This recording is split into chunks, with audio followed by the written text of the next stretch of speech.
Correspondent barely managed to last 1 year in America. March 27, 1861, saw the Honorable William Howard Russell of London, England, arrive at a Washington train station. Quite unlike the president-elect who had slipped quietly into the Capitol less than a month earlier, Russell shouted "Bravo, bravo" to crowds who had come to greet him in the early afternoon. He took up quarters at the Willard Hotel and beamed broadly when handed copies of local newspapers. One and all lauded him for his recent St. Patrick's Day speech in New York City. Speaking as though with a single voice, editors praised the decision of the London Times to send its first famous war correspondent to cover what some called the looming unpleasantness between the Unionist and seceding states. Russell had been in the city only 19 hours when he was ushered into the White House to meet the president. Lincoln expressed gratitude for his coming. The London Times is one of the greatest powers in the world. In fact, I don't know anything that has more power except the Mississippi. I am glad to know you as the minister of the Times. News stories of the day applauded Russell for his urbane dress, which consisted of a khaki suit plus a battered-down felt hat and a pair of deeply scarred boots. "We must do everything in our power to please this gentleman," one editor confessed in private. "His powerful pen can be the most potent of all weapons in the war that is sure to come." Listeners needed no explanation. Americans were everywhere doubted that Britain could remain neutral if and when armed conflict erupted among her former colonies. Southerners counted on the power of King Cotton to bring the English to the aid of the Confederacy. Northerners, rejoicing that Russell had elected to arrive by way of New York rather than Charleston, hoped that his dispatches would attract the interested attention of a different monarch, Queen Victoria. Most members of Lincoln's cabinet knew something about the background of their distinguished guest.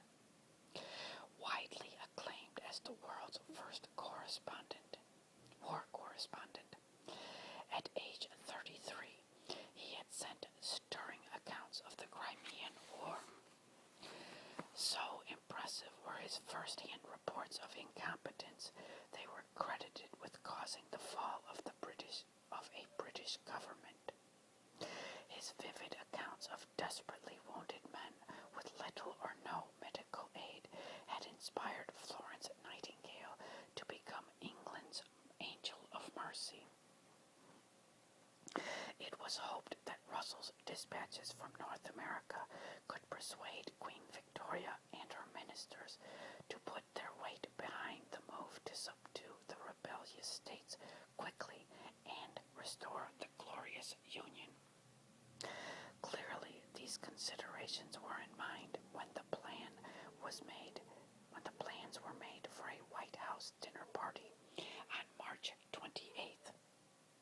Although it was the first state dinner of the Lincoln administration and was to honor cabinet members and their ladies, the portly visitor from London was among the invited guests. Russell found the food tolerable, but the conversation dull. Mrs. Lincoln, in a bright-colored dress, looked and talked as though she belonged in a Kentucky still, he wrote, yet she has made every effort to be agreeable. 2 days later, Mary Todd Lincoln sent Russell a bouquet of flowers. It was one of the last bouquets he received from any American source. To cover the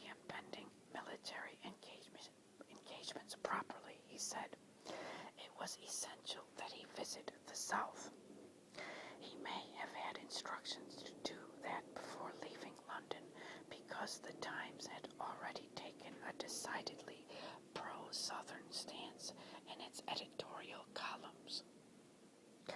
The world's first war correspondent expressed surprise at the size and strength of Fort Pulaski. He cheerfully posed near the touch hole of a 10-inch gun so that an artist might depict him in action. He rushed to Montgomery, Alabama to interview Jefferson Davis and members of the Confederate cabinet, and he was in Charleston less than 48 hours after the fall of Fort Sumter. Few of his long dispatches made him popular in the South. He sounds as though he were ready to fight this war on the Union side, one newspaper editor grumbled. When he got wind of a plan for a preemptive strike by federal forces and left to cover the action, Confederates who at first had welcomed him even more enthusiastically than had official Washington were glad to see him depart. Brigadier General Irvin McDowell personally met him at the station on his second arrival in Washington. That said a great deal, for McDowell had just been promoted and ordered to fashion a fighting army from 75,000 motley members of state militia units.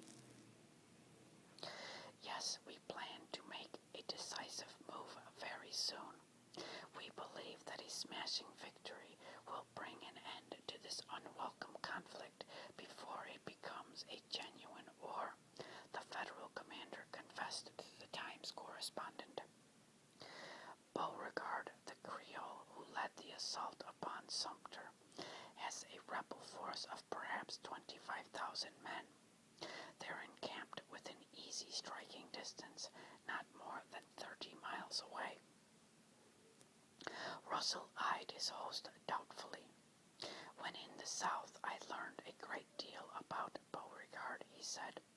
He was your classmate at your West Point Military Academy. How can you make plans to descend suddenly upon him in order to humiliate him? McDowell did not answer the question, simply shaking his head silently. We have the approval of the President, he said. Soon he will get the support of his cabinet.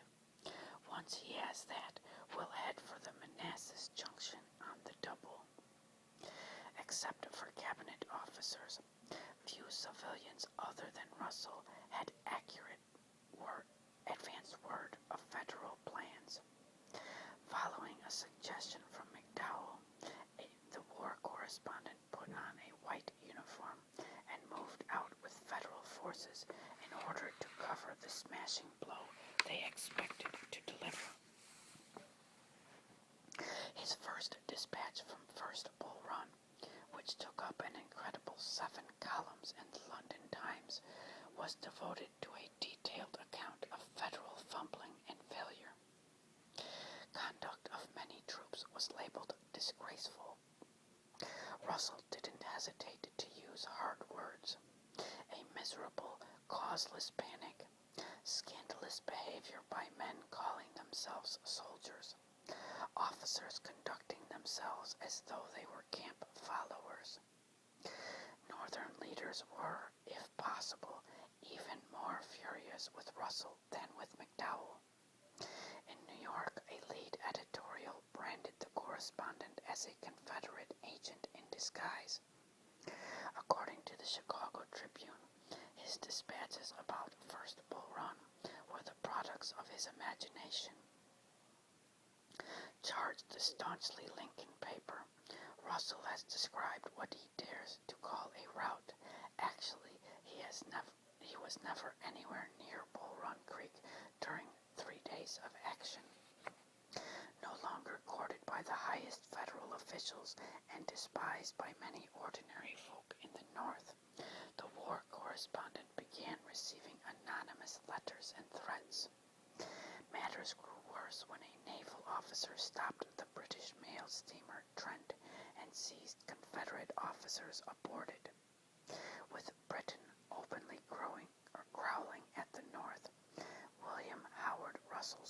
capacity to cover the escalating war was severely limited. 1 year after having been greeted as a minister of the times, he managed to get permission to go with the Army of the Potomac to Fortress Monroe. Just as his steamer was about to sail, U.S. Secretary of War Edwin Stanton, Lincoln's old rival who now dominated the cabinet, ordered him off the vessel. Livid with anger, Russell remained in Washington less than 2 days.